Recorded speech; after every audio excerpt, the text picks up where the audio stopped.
Hi everyone, once again, welcome to the Build Your Own Mobile Lab webinar. This is the very first webinar hosted by the Mobile Lab Coalition. My name is Sarah Weisberg. I am the chairperson of the Mobile Lab Coalition Board of Directors, and it is just a pleasure to have you all here with us today and to launch this webinar series. So we're launching a series of informational webinars that we hope to share the collective experience of the Mobile Lab Coalition, which is an international group of mobile laboratories serving educational needs, science education specifically. Collectively, the Mobile Lab Coalition has reached over 1 million students, and we hope to grow that and to have you all help us do so. I am also the chief scientist at BioBus, which is a nonprofit science education organization based in New York City. We operate a mobile lab that you'll hear all about today, and we are currently expanding our mobile lab operations. So we'll wait just another minute or so to see if anyone else will be joining us, and then we will get started. Today we're going to hear from Dr. Ben Dubenthaler. He is the founder and executive director of BioBus, and he will be sharing our collective experiences, successes and failures, but mostly successes of operating a mobile lab here in New York City for what has now been over almost 10 years. And as we go along, if you have questions, I will be moderating, so please type your questions in, and we will save them and have a significant amount of time for question and answer towards the end of the session. And we also are going to be collecting your feedback as we go along with the polling system. And again, this is just the first in a series of webinars that we aim to have to bring the shared experiences of the Mobile Lab Coalition to you, and to help you, those of you who are building your own mobile labs, help you along that journey, and continue to build a community to advocate for science outreach in as effective and an efficient way as possible, and to reach new communities, communities that have not historically been part of the scientific community, to bring science literally, physically to them. So once again, I'm your moderator for today. My name is Sarah Weisberg. I am the chair of the Mobile Lab Coalition Board of Directors and also a chief scientist at BioBus here in New York City. And it is a pleasure to turn it over now to Ben. Again, Dr. Ben Dubenthaler is the founder and executive director of BioBus. Here we go. All right. Thank you, Sarah. And thanks for everybody for joining. Now, the presentation today is going to prepare you to build your own mobile lab. So everybody who's on this call I know is interested in this, and the point of this presentation is to give you a really broad overview of the why I think you should be building a mobile lab, and then the what are the options out there, what are the possibilities for building mobile labs, how you can do this, so some of the organizing strategies and principles for running a successful mobile science lab, and finally the how in terms of finances. How can you actually finance and successfully continue to operate a mobile science lab?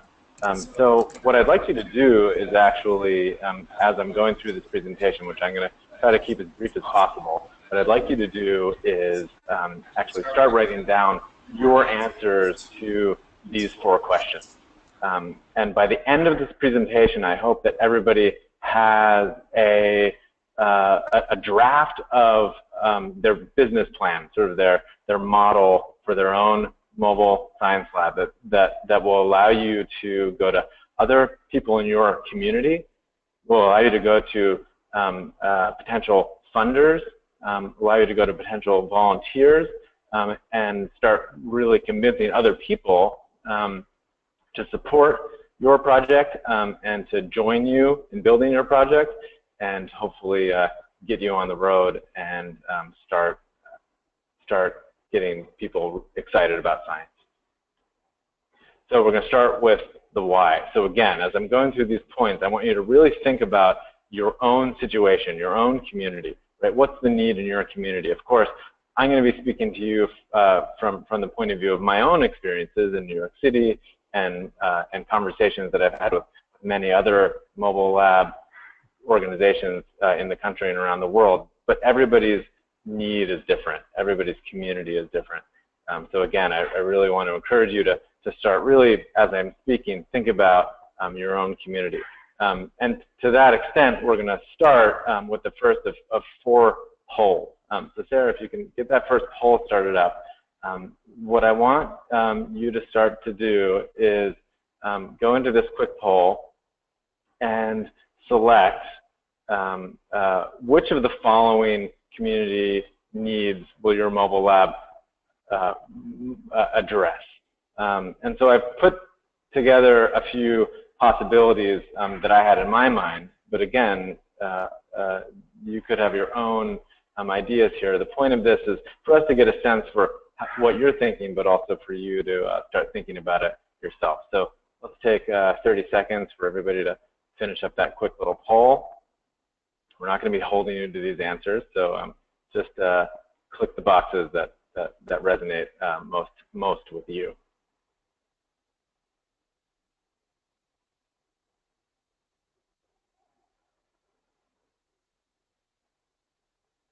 Okay, so I think we're going to move on now that we've got you thinking about your own community's need. Can you see my slides again, sir? Great. Okay, so I want to start out with some national data that might motivate your thoughts about need. This is oh, here are the results. Okay, that's awesome. Good. Let's share those out real quick. So we've got the majority of people saying low-income groups in science. Then we have 67% of respondents saying general outreach, and then underrepresented minorities and women, and then reaching communities actively hostile to science, which I personally think is a really interesting segment as well. And then I didn't get 39% of what you had in mind, so that's great. So again, I encourage you to start writing these things down to form your own plan for your own mobile lab. All right, let's get back to the slide. So nationally, some of you are probably familiar with this data from the National Science Foundation, just showing who is currently in a STEM profession by gender and ethnicity. So you see that we're still in the situation where white men are the majority of STEM professionals, and as you go into women and ethnic minorities and racial minorities, you have underrepresentation based on population. And you can see that we're still in a tough spot educationally. These are college prepared in reading percentages by major racial groups. So again, white students are scoring much better on these kinds of standardized tests that are just, giving us a broad view of how prepared students are for college compared to Hispanic and Black students. So, again, this is an example of why my organization does what it does, and of course, in order to really motivate your program, I want each of you to think about what kind of data can you get to really home in on that problem. So let's start moving forward. So let's assume that we all have a really compelling need, and I don't think you're going to have to look far to find that need. The next question is what's the solution? And of course, the reason why we're all here in this webinar is we at least think that a mobile science lab might be the solution to our need.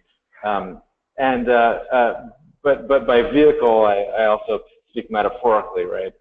When we build our mobile lab, we need to be thinking about the solution in a really broad way. And I wanted to point your attention to references that have been really instructive to myself and BioBus in New York City.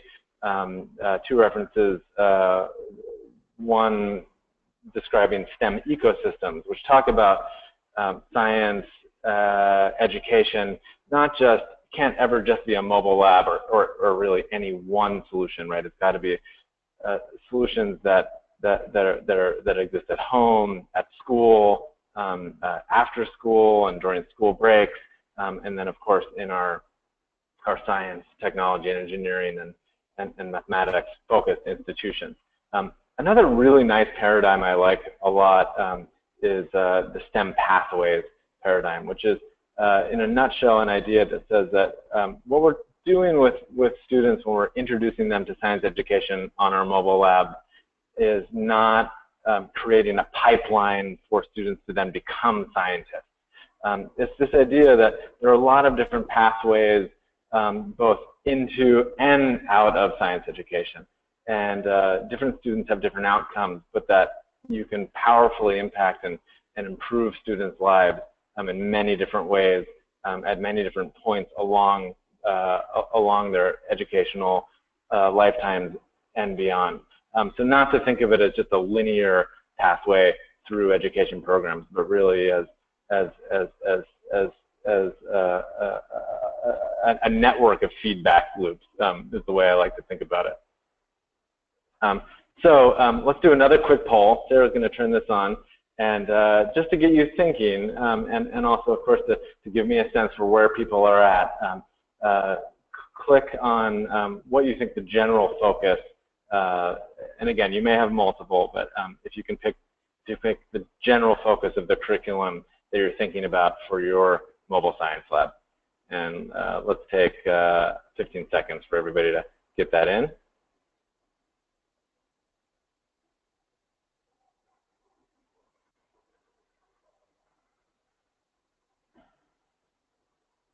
All right, hopefully everybody's finishing up. And Sarah will wrap up the poll, and let's take a quick look at the results.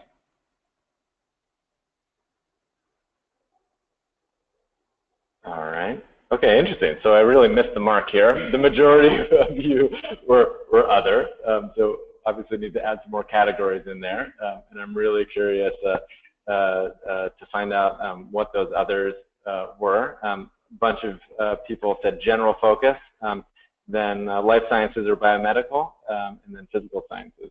So great, that's really good for me to see. Hopefully I'll give you some inspiration, and I'll show you some examples of mobile science labs that I know about now. So this is an example of my mobile science lab, the BioBus here in New York City. This is an example of kids getting onto the bus. The bus is parked right at their school, and the students are coming on board. And on our lab, our real focus is actually less about a specific discipline and more about a technology. We're really focused on microscopes, so to speak. So we have about $150,000 worth of microscope equipment aboard the BioBus, stereo zoom microscopes and compound microscopes, and even a scanning electron microscope. And the reason why we use microscopes is because it's visually arresting. The experiments are very fast and in many cases easy for the students to do themselves. And the data they can collect, they can immediately take back into their classroom, and it can become part of their regular classroom experience. It also happens to be what the focus of my PhD was. So it's not just an accident that my mobile lab had a lot of microscopes on it. Your mobile lab will probably have something else, whatever it is that you're most interested in and most talented at bringing to the public. So I'm going to run through some other, I think, great examples of mobile science labs. This is an example of Seattle Children's Hospital Science Adventure Lab. You can see the interior of this lab is really just a general biology interior lab, a bunch of lab benches and wet labs.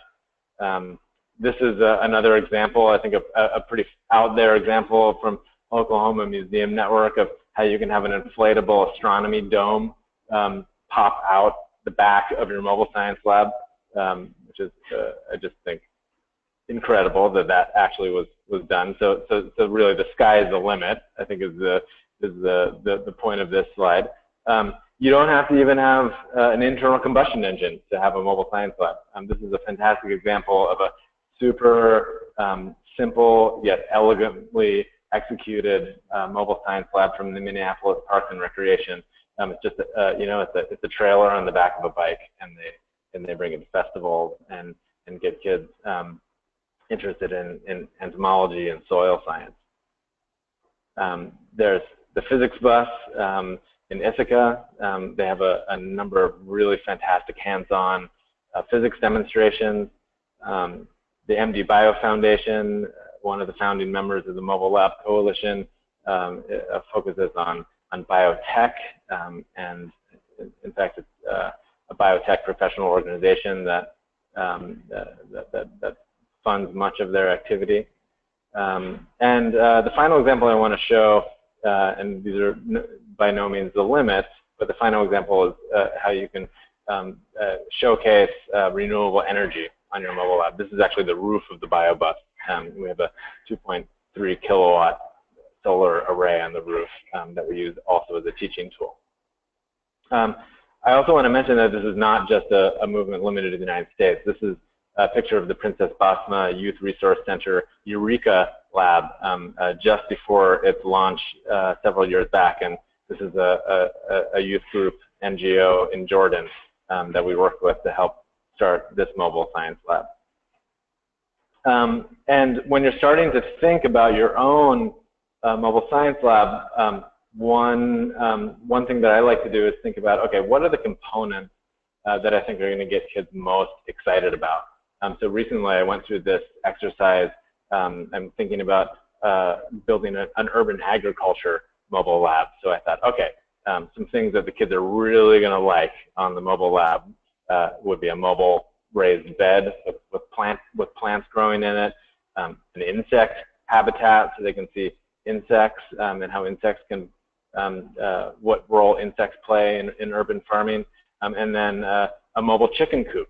And I can imagine you even just strapping this onto the back of a bicycle now that I'm thinking about the previous slide, and bringing your mobile chicken coop around town and showing people how chickens, okay, maybe that's not a great idea, but this is the kind of exercise you might go through when you're thinking about your mobile lab.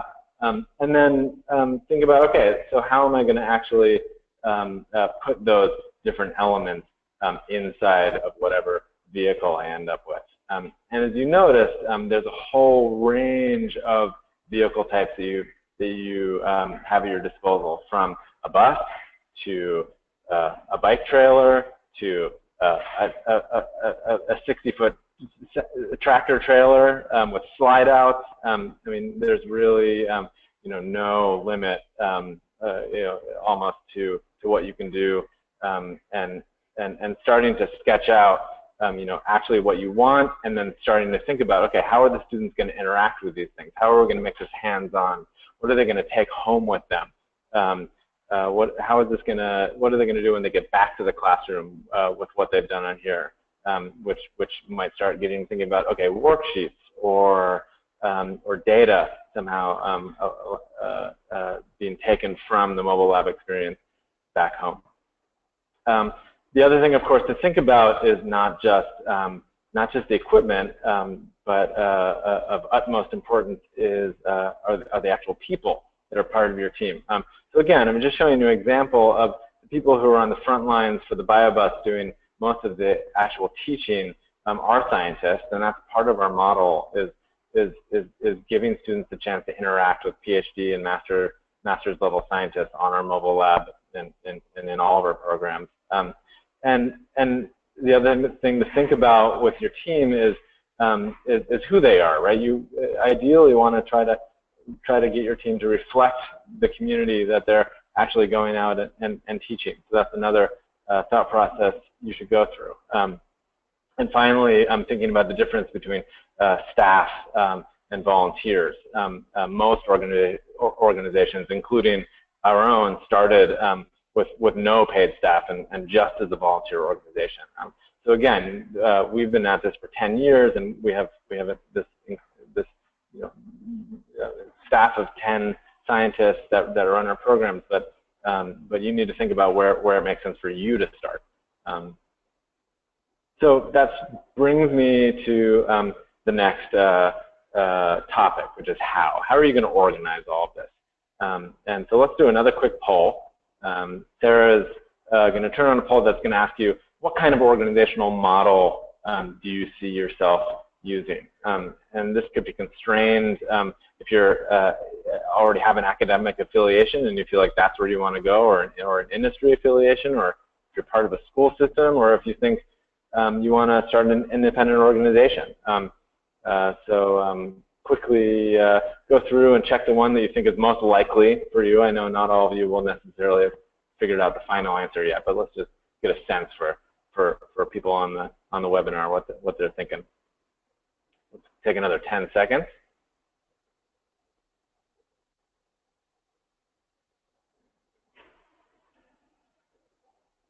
All right. Should we see the results? Survey says. Okay, so most people see themselves starting up as an independent organization, which is really interesting to me. That's the model that the BioBus took. 22% say industry affiliation, 17% say academic, and then 6% are within the school system, and 6% other.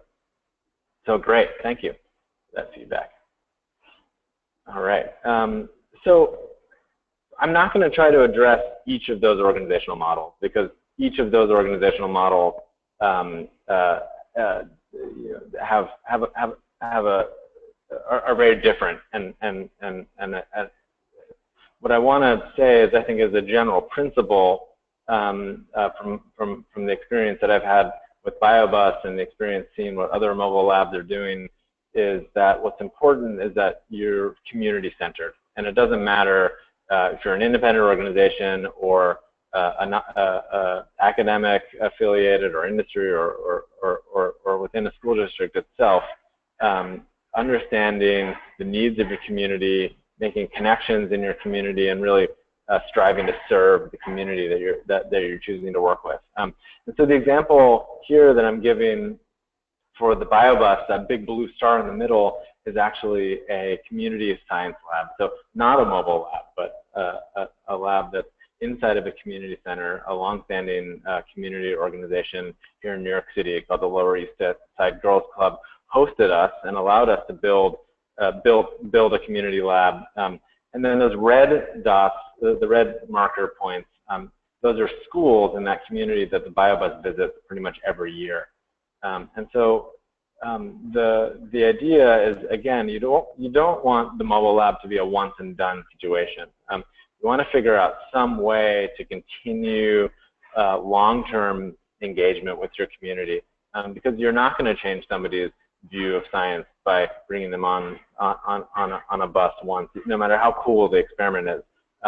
You know, there needs to be a broader community support to have, you know, real impact on lots of people in a community to change their attitudes towards science and potentially change their behavior.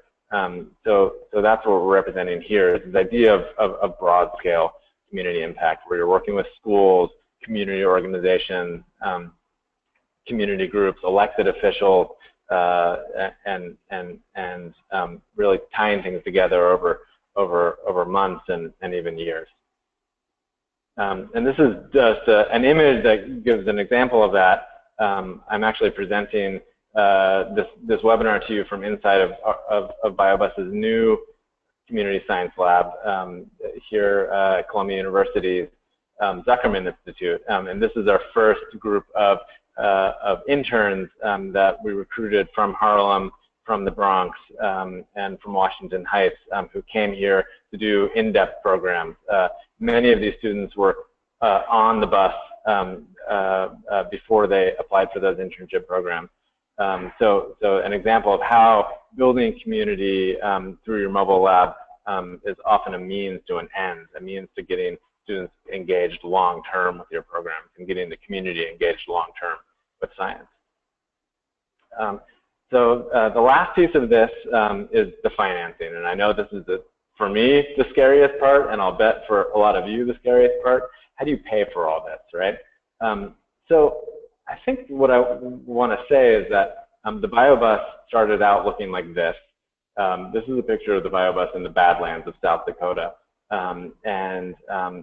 there was essentially no budget. This was a 1974 transit bus that I bought off of Craigslist with money that I had sort of scraped together from family members who thought I was crazy, to be blunt, and but also thought, okay, that might be a good idea.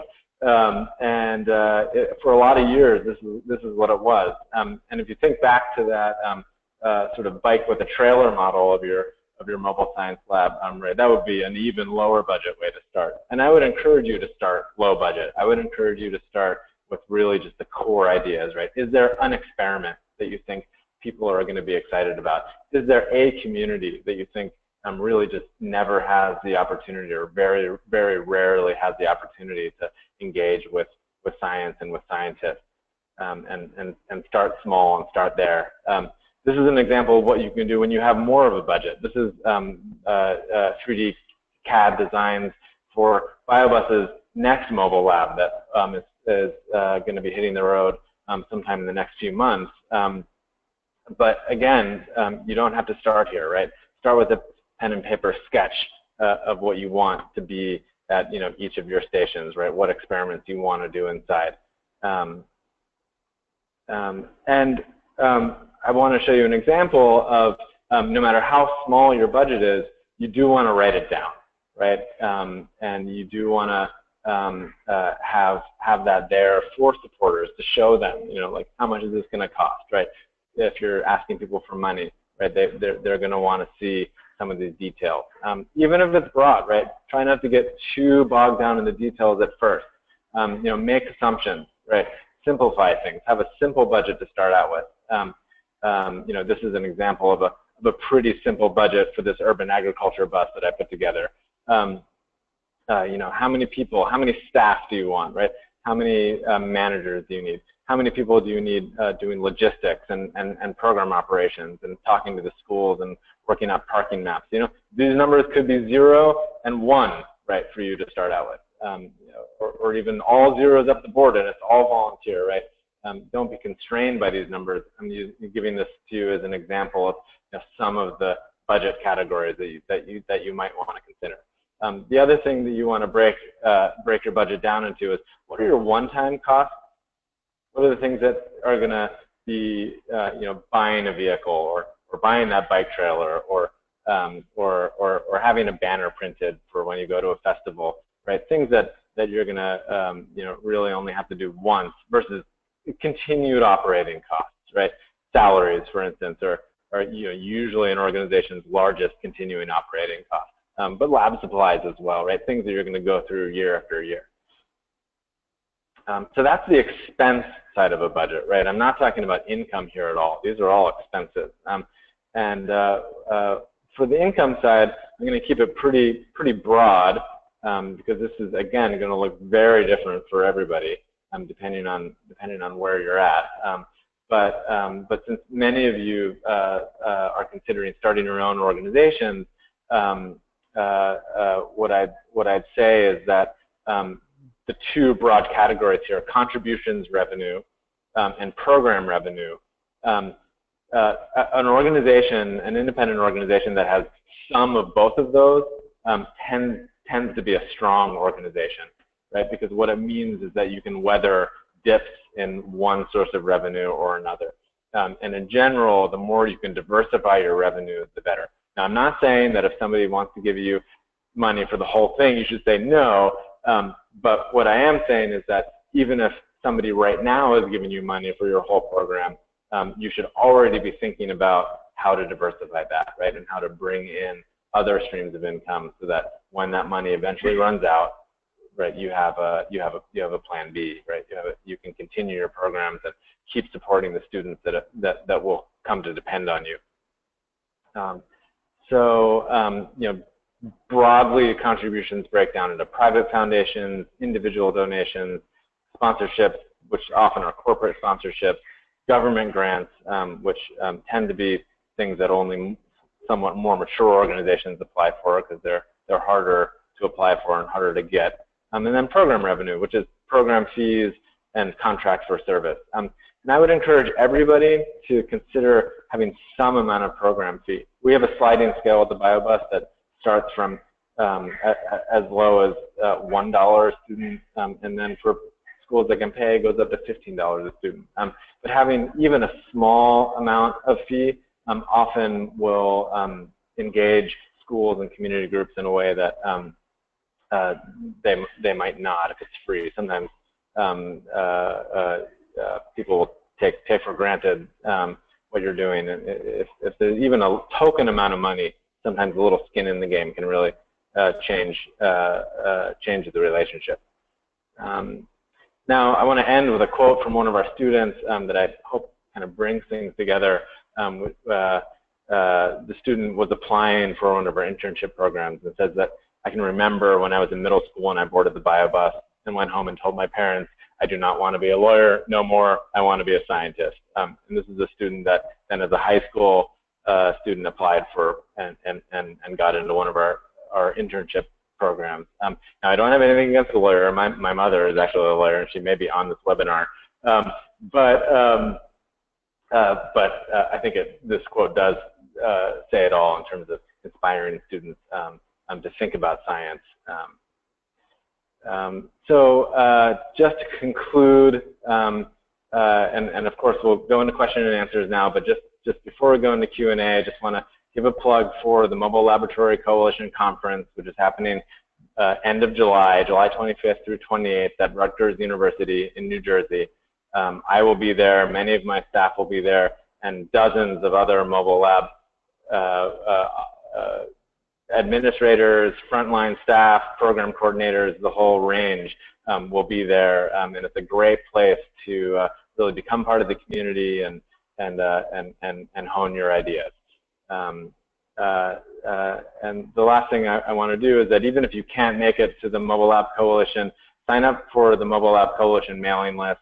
Go to mobilelabcoalition.com and sign up for the mailing list, and that way you'll be sure to get notifications of upcoming webinars, because there's plans for the webinar series. I know this is a pretty brief overview, but if there's interest from you, and one thing we want to hear from you is what you're interested in learning more about, but if there is interest, we can go into specific topics that I maybe only touched on briefly into more depth. So thank you so much for your attention, and I'll stop talking now and take questions.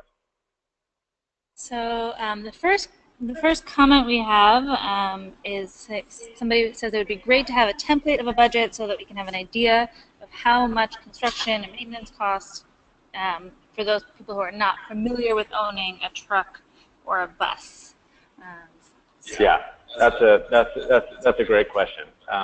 And Sarah, did everybody hear the question, or should I repeat it? Repeat it? Okay, so the question is, can we have a budget template?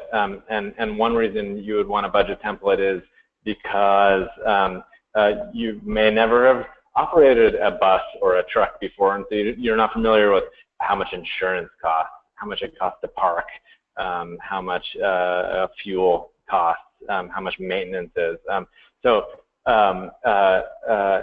there's lots of other reasons why you definitely do want to get your hands on a budget template from somebody who's doing something that's similar to, as what you plan to do. Somebody who's already doing something similar to what you're planning to do. And the answer is yes. We will be posting a number of different materials, and sample budgets will be one of them. And we'll send an email to everybody who's on this webinar once those files are uploaded and available for you. So thanks for that question.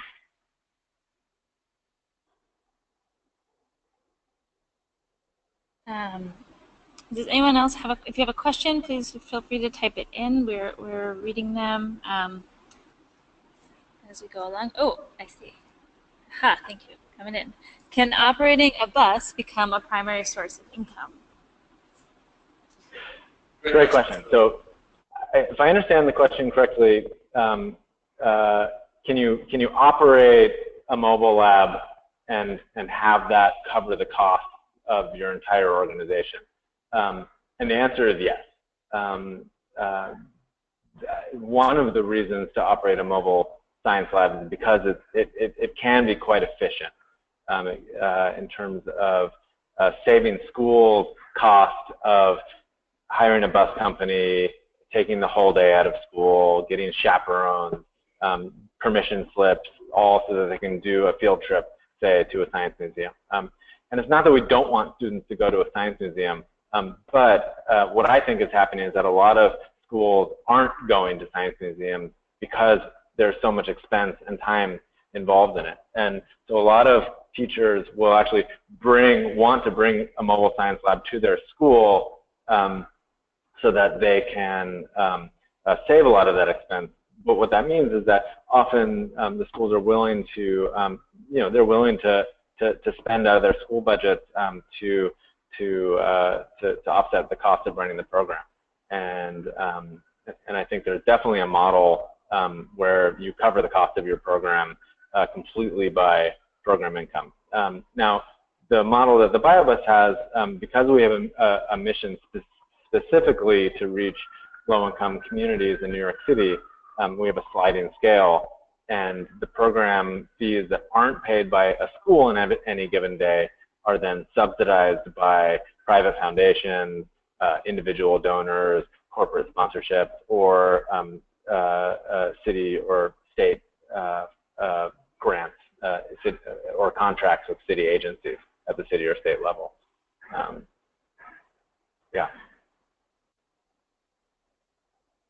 Some more questions. How do you keep the buses and the equipment safe from nefarious activity? Do you suggest a free of charge or pay for service model? I think we touched on that where we have a sliding scale, and again that's really to help continue to diversify our income stream. And then how do you make the mobile lab experience sustainable? And I'm not sure the person who asked this question if you mean sustainable financially or sustainable for the students in terms of sustaining their interest in science.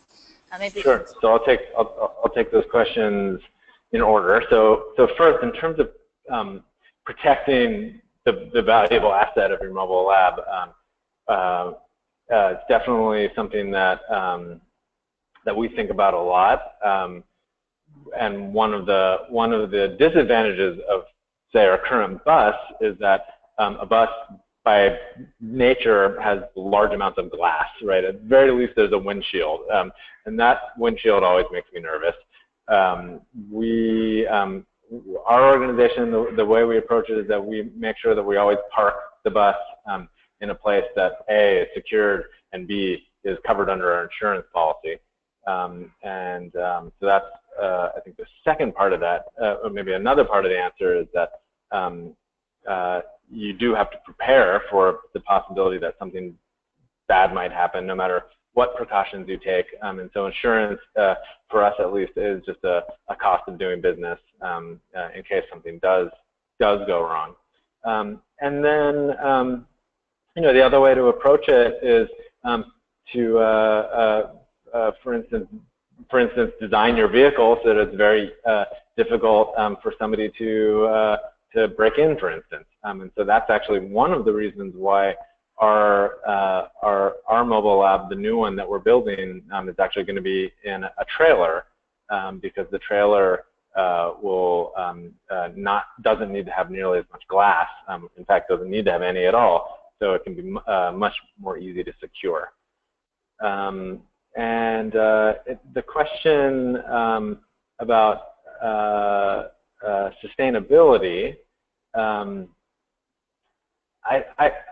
so one piece of advice on the sustainability side is, I think the most important piece of advice on the sustainability side is to get the community on board with your program.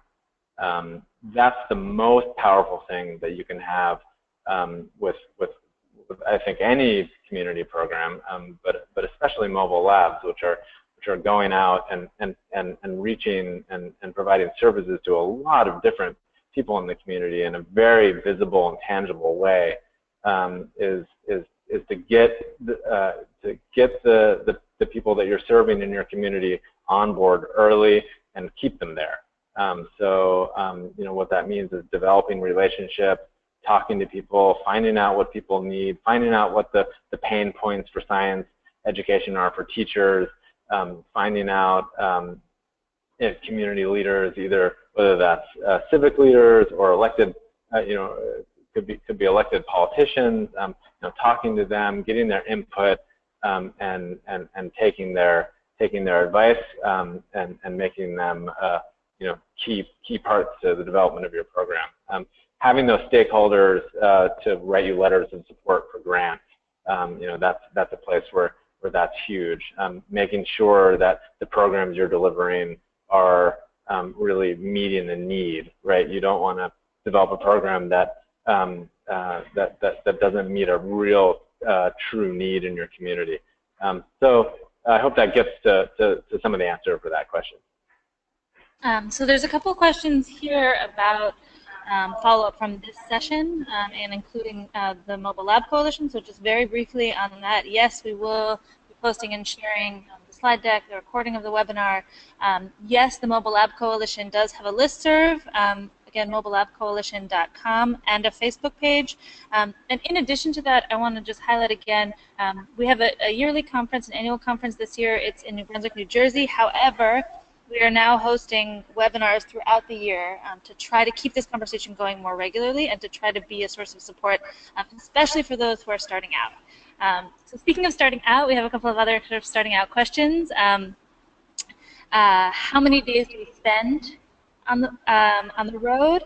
And what are our approaches? So what are the logistics when we get to a school? How much time do kids spend on it? And for how long, and what are our pedagogical approaches? So those are those are all from Liliana. I jumbled them all together for you. Great, thank you, Liliana.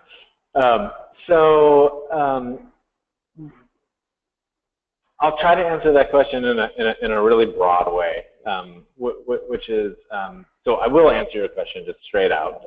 The BioBus is at a school. We have our mobile lab at a school every day of the school year, and then many days, probably half of the days over the summer and during school breaks. Soon we're going to have 2 mobile labs, and so we'll be at two schools every day during the school year. The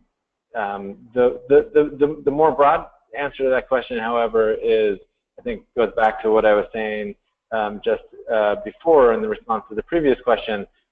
You need to figure out, you know, really what your community needs the most. And so I think that's also the answer to the second question, which is the second part of the question, which is how long do you spend at a school?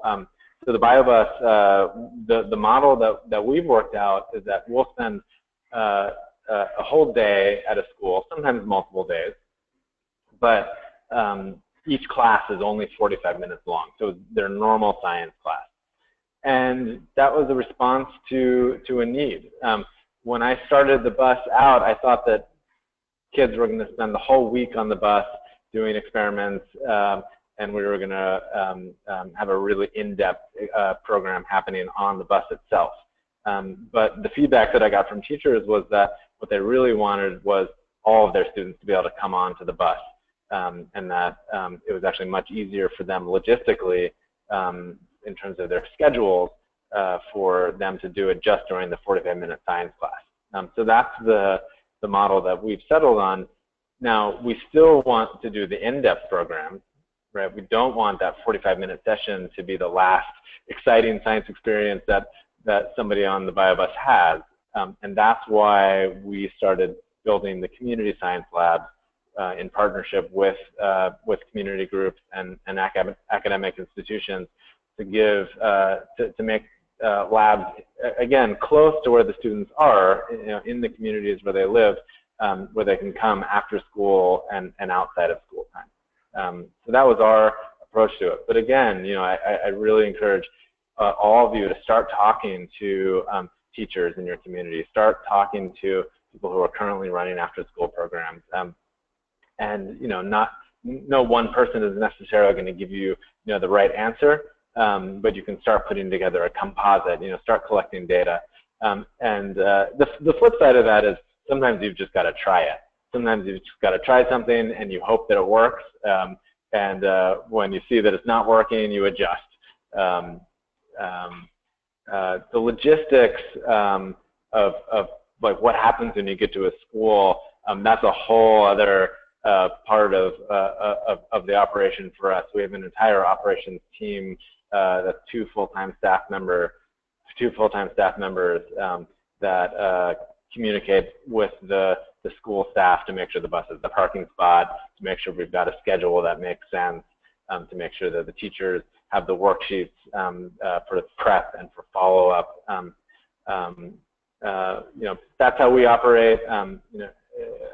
Again, I'd encourage, I encourage each of you to think about what's going to make most sense in your community, and what's going to allow you to achieve your goals most effectively. And just to hit on the pedagogical method, we believe very strongly in hands-on experiences. And I think, again, thinking about what you can offer in your mobile lab that the teachers are not can't offer both in terms of their resources, but also maybe in terms of their training. So if they're not trained to be comfortable with open-ended experiences, that's a place that we can come in and support a more open-ended inquiry. Okay, just piping in there. So yes, we try to make them do things, and not it's more doing, less showing, and even less telling. Okay, so Eric wants to know if a mobile makerspace would have potential. That one's pretty quick. There are many mobile makerspaces out there. It's a great way to join lots of makers in a community, and especially sort of smaller maker clubs. If you Google mobile makerspace, I think there's even a Wikipedia page about it. I hope that helps answer your question, Eric.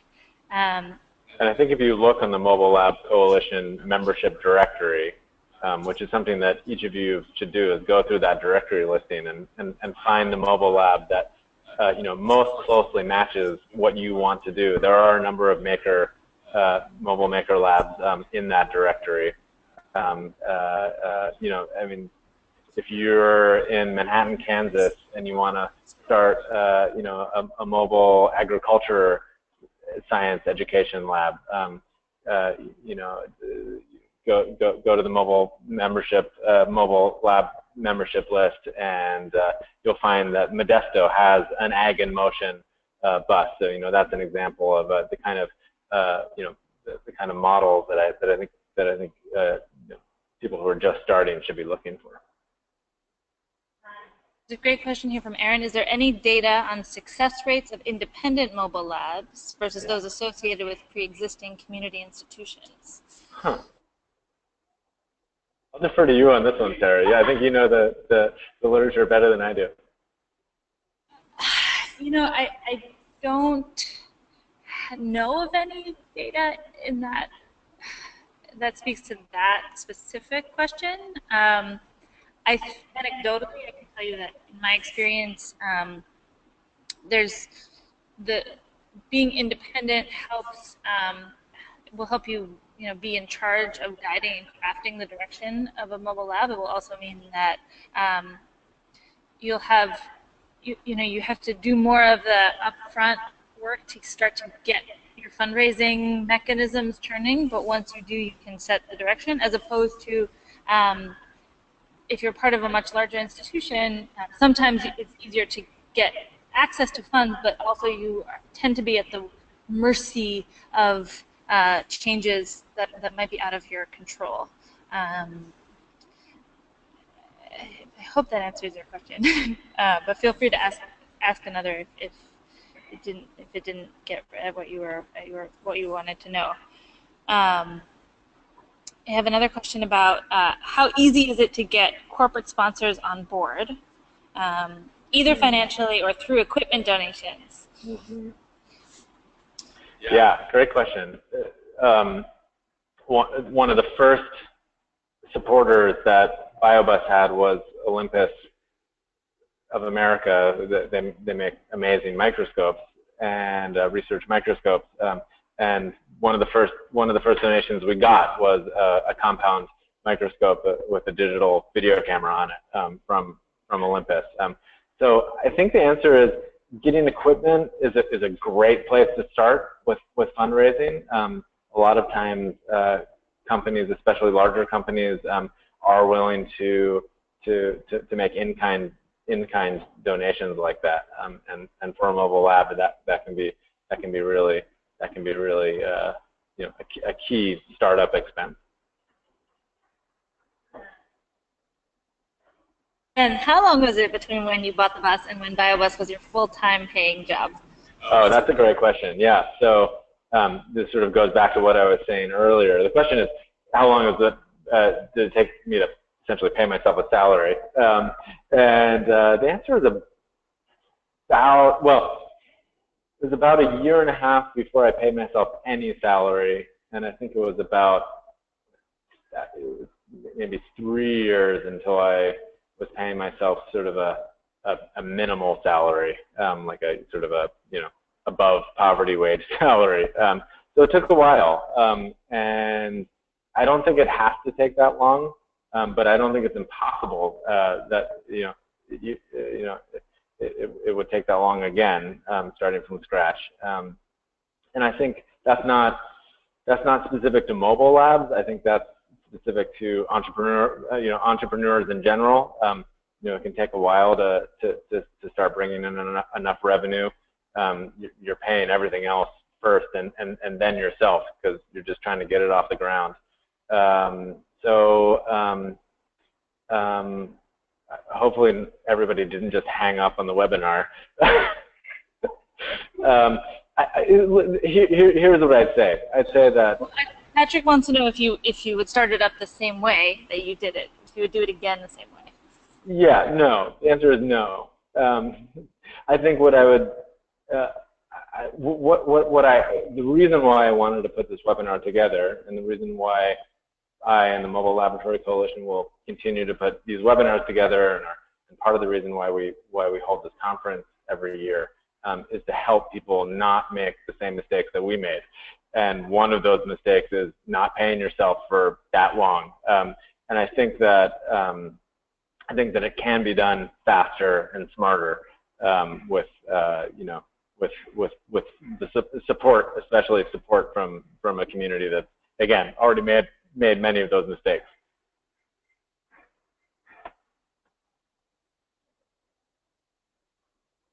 Yeah, so I mean, I think we're just about ready to wrap up and Great. talk about next steps. Yeah. And so again, I actually have another poll.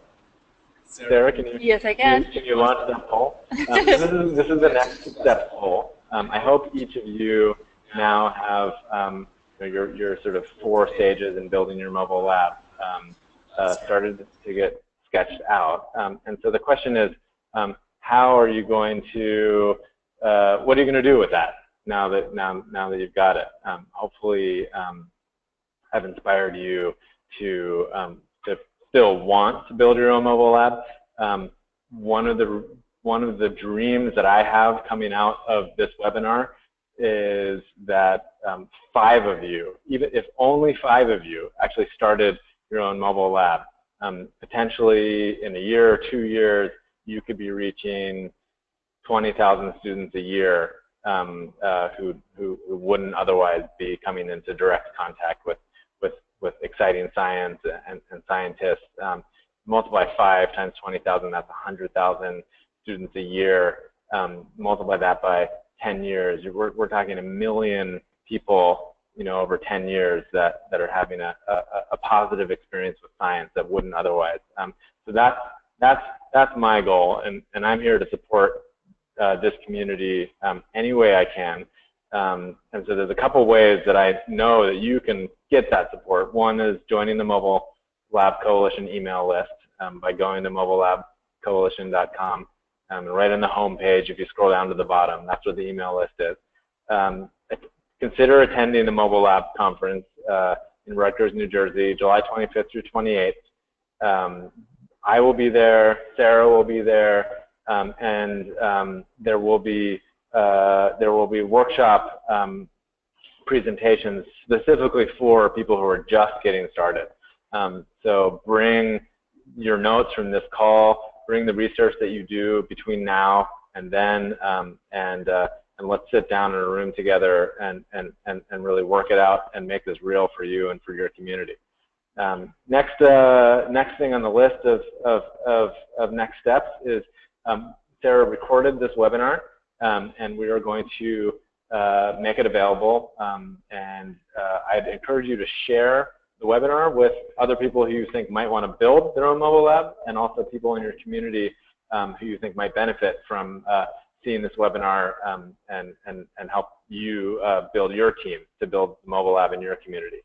And of course, the final thing is, take that 4-step plan for building your own mobile lab and flesh that out, right? Add the details to that. Share it to the next webinar that we'll email you about when it's ready. And even better yet, bring that to the Mobile Lab annual conference in Rutgers at the end of July. And again, let's make it real. All right, so I think Sarah closed up the poll. All right, good. Okay, so it looks like lots of people are interested in joining the email list, sharing the recording. We've got a quarter of attendees who are interested in attending the conference, which is fantastic. And only 8% of people are going to draft their own plan. Come on, draft your own plan. It's really important to get this down in writing. This is great. This is a really great first step for a lot of people, I think. I just want to close out by thanking everyone for attending today. Again, we at BioBus, we at the Mobile Lab Coalition, we are here to support you so that you don't have to suffer for years and years. For quite as long as we did. We can accelerate that process. But really, again, so that you can help us reach millions of students together in the coming years, and give them experiences that they just quite simply would not have otherwise. All right. Thanks, everybody. Thank you. See you soon.